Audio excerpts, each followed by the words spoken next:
Hey gang, Joyce with Skippy Cat's Farms here. I'm hoping that this video will work visually, but I'm not sure it will.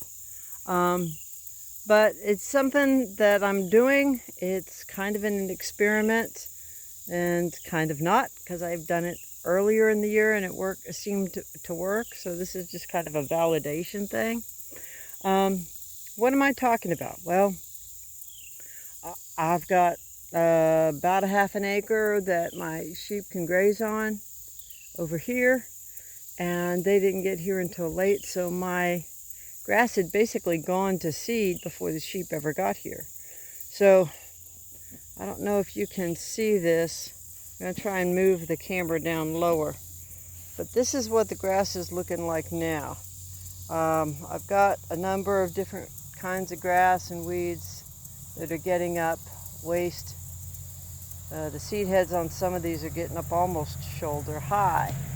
And what I don't want to do is I don't want it to get any more rank than before I can put the sheep on it than is necessary. So I'm kind of standing right here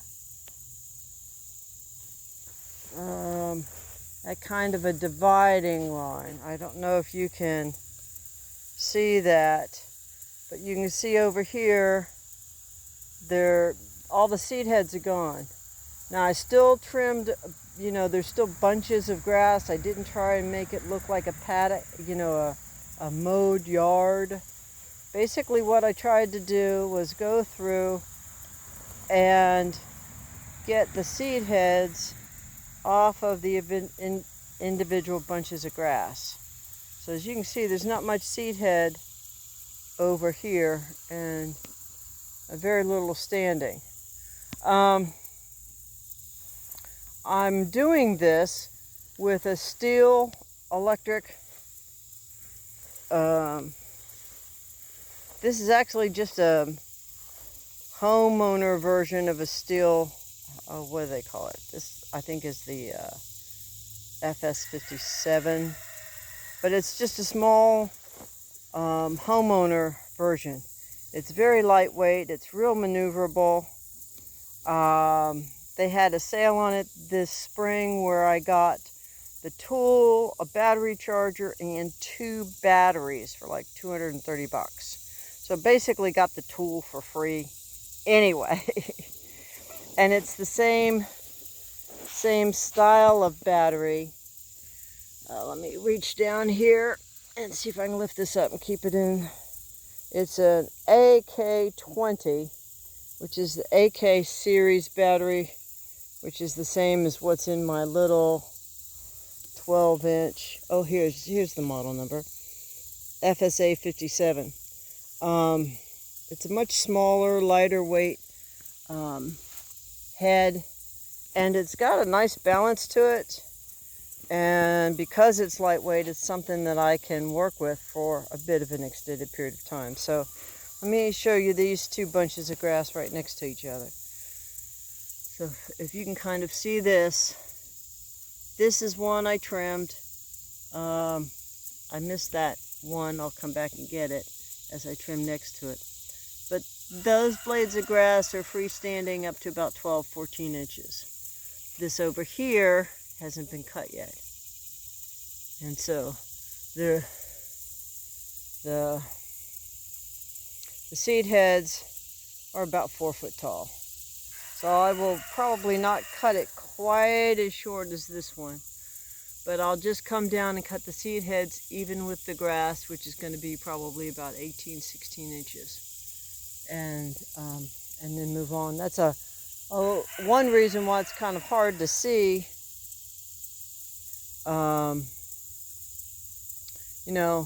As you look out at what I've just weed eated this morning, it doesn't look like it's been weed eated. And yet, if I turn around and go, okay, that's what that looks like, I'm going to step away from where I haven't cut, and then swing around, holding the camera at the same level. Well, yeah, it kind of does look a little shorter. So If you see the apple tree over there, you can't hardly see the dead wire around that apple tree. But as you come back here, you can see where there is room underneath those wires. So why'd I do that? To try and keep the grass in a vegetative state for as long as I can. Why am I doing it now? We're expecting 3 days of rain.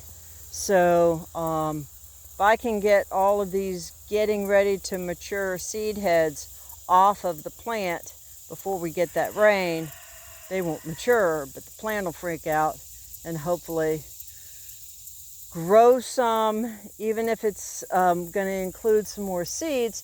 The tops of the grass blades are getting cut too, so it's going to grow back. It also is giving me an opportunity, if you can kind of look down here,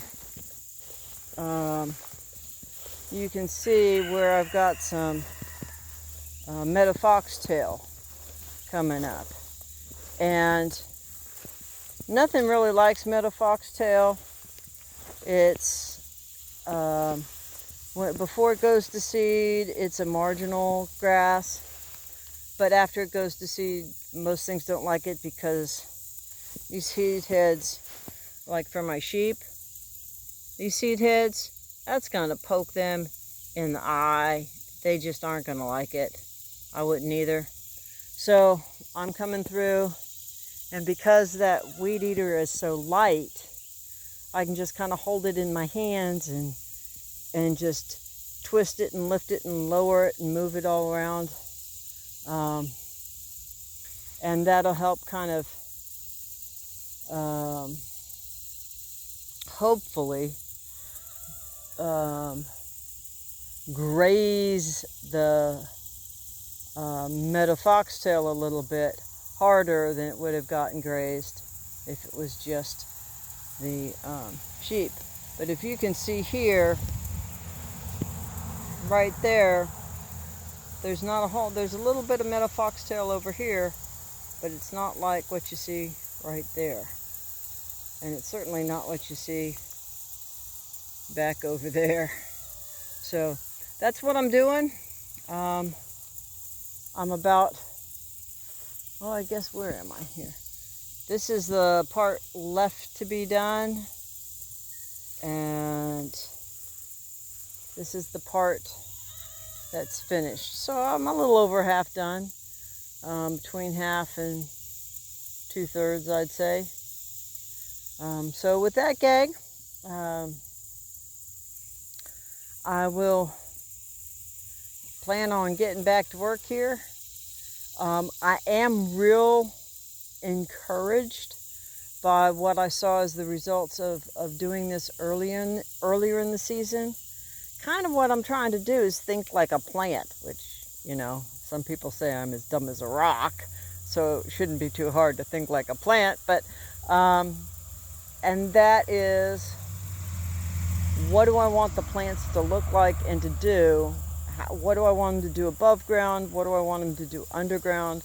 What I want to try and do is I want to try and maximize the root structure underground, because the most important livestock on my property is the microecology of the soil itself. And so that's what I'm trying to do. So I want to keep the grass as long as I can, as vegetative as I can, for as long as I can. And hopefully over the next several growing seasons, I'll be able to improve the chemistry of my soil. I just got a soil test result back, and it was pretty abysmal. So I'm still chewing on that to try and figure out what I need to do. But I have virtually 0 silica, 0 boron, 0 molybdenum, 0 selenium. All those are very important trace minerals. My calcium is down, my phosphorus is way low, my calcium magnesium ratio is off. And So I'm just going to have to sit down and figure out, okay, how can I start to raise the tide without throwing those ratios any more out of balance than they already are? Calcium is the single most important thing. Think of it kind of like the hemoglobin in your blood. Calcium is what a plant uses to move everything around inside its circulatory system. The xylem and phloem, the fluids that move between the plant and the roots. And so what I want to do is I want to increase the calcium, but I can't do it at the expense of the calcium-magnesium ratio and other things. So as soon as I get it figured out, I may be getting back a hold of somebody who knows a whole lot more than me and see what they think. And if I'm able to get something coherent together, I will pass that on along to you.